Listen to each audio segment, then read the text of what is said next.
For 3 years, my world was confined to the four corners of a single study table. Outside, India was a vibrant cacophony of billion plus people. Inside, my life was reduced to monastic pursuit of one goal, UPSC. Every morning, I faced the document, a daunting syllabus that felt like a litmus test for my entire existence. My identity was suspended in perpetual preparation. Over time, I realized that the greatest challenge is not cracking the toughest and most prestigious exam of the world, but cracking the predicament of self doubt. It was realizing that the tenacity required to clear the exam is not a unique virtue, but an inherent human capacity waiting to be unlocked. Today, I, NIDHI, want to share my journey and what it took me from being an aspirant to being an administrator. My story begins in a village in Sonipat. I was a child with nascent potential, but absolutely no exposure to the intricate rhythm and perceived hassles of city life. When my family made the move, my destiny hinged on the entrance test of this very school, the building where I stand today addressing you. People surrounding us in the city said, coming from a village, she won't be able to clear it. I cleared it. Their goalposts kept on changing periodically. They said she won't sustain it. She performed well in primary education, but she won't perform well in secondary education. And to their surprise, for the entirety of my academic tenure here, my score never dipped below 90%. Today, those same voices of initial doubt offer a powerful vindication. Potential is not unlocked when the world gives you a chance. It is unlocked the moment you decide to turn a critic's limiting belief into the definitive fuel for your own relentless proof. I am recalling a story from my 11th grade. In a routine test, at the back of my answer sheet, I scrolled three simple words, IAS Nidhi. And following day, when the teacher was distributing the copy, he looked squarely in my eyes and said, "Don't build castles in the air, Nidhi. Focus on the actual work." I replied like an obedient student, "Yes, sir, I'll focus on the work." The moment was a quiet, almost humiliating rejection of my secret dream. I channeled the sting of that skepticism into years of silent, unyielding dedication. Years after, when the official results came, the phone rang. It was the same teacher. He recounted the entire incident. The memory was vivid and unmistakable. And he said, "Nidhi, you didn't just focus on the work, you actually built the castle and proved me wrong." The essence here is potential is not unlocked by those who believe in you at the start, but by the fire you find in challenging the very voices that told you your ambition was merely a dream. During my college years, I was a backbencher.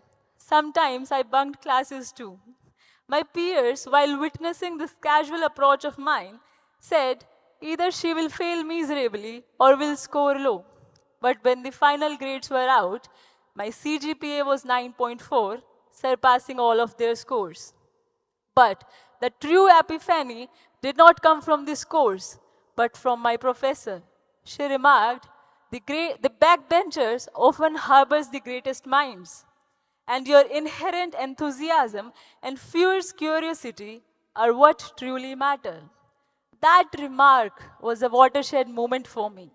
It was an authoritative validation that shattered the limitations placed upon me. It was a genuine realization for me that my intellectual curiosity is a powerful, untapped potential. The world will judge you by the seat you occupy, but the real power is unlocked when you reject their limiting gaze and trust the genius of your own unconventional mind.